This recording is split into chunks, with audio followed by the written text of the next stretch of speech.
David,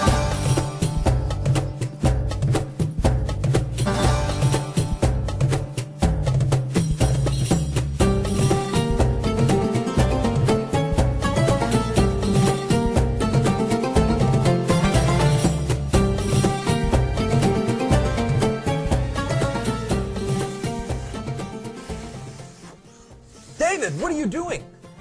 Those aren't Qurans, are they? No. You're not going to burn these books, are you?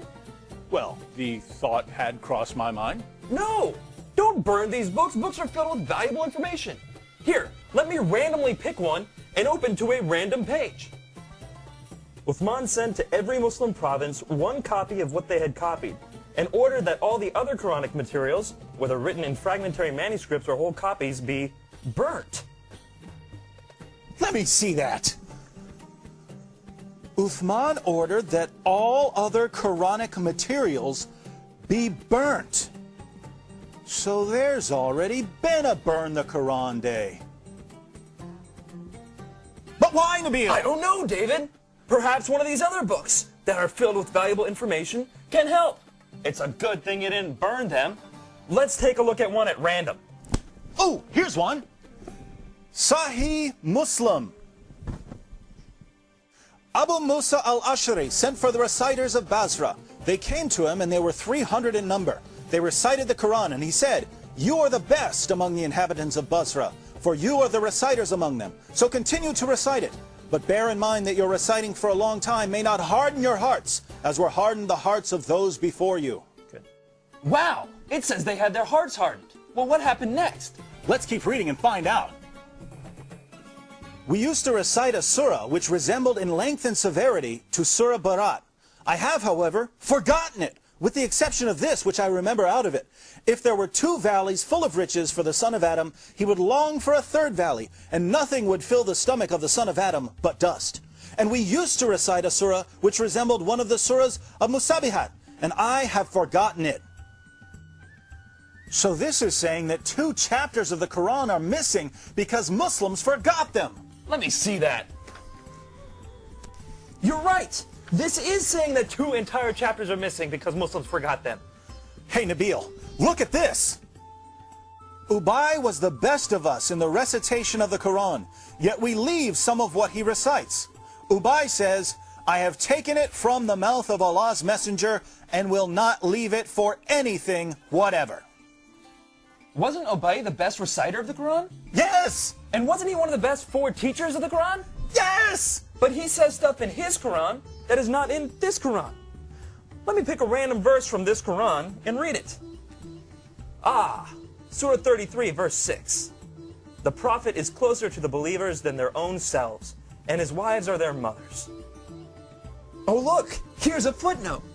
In some qira'as, like that of Ubay ibn Ka'b, occur also the words, "and he is a father of them."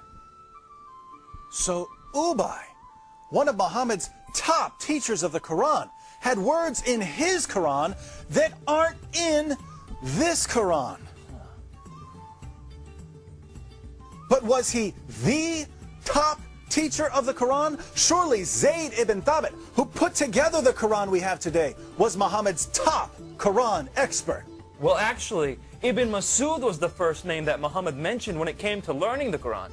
You know, surely one of these books would have something about him. Oh, look, here it is. I heard the Prophet saying, "Learn the Quran from 4. Abdullah ibn Masud, Salim, Mu'ad, and Ubay bin Ka'b."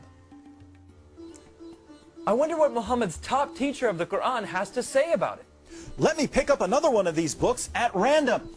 Here's one. The people have been guilty of deceit in the reading of the Quran. I like it better to read according to the recitation of him whom I love, more than that of Zayd ibn Thabit. Wow, according to that book you're holding, Muhammad's top teacher of the Quran is saying reading today's Quran is like being guilty of deceit. I wonder if any of these other books have something to say about it. Here, let me look at this one. Oh, there it is. O you Muslim people, avoid copying the Mus'haf and recitation of Zayd bin Thabit. By Allah, when I accepted Islam, he was but in the loins of a disbelieving man.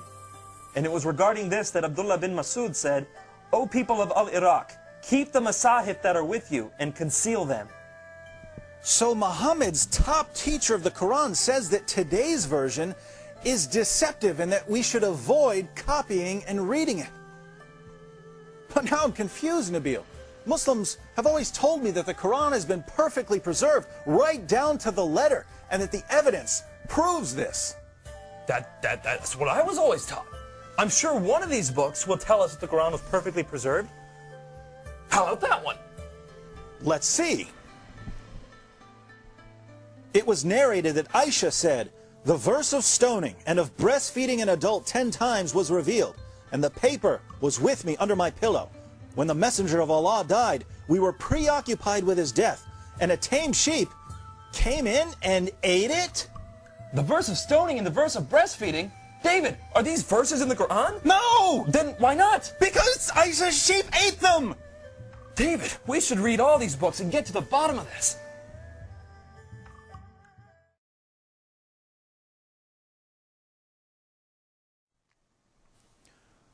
So let me see if I've got this right.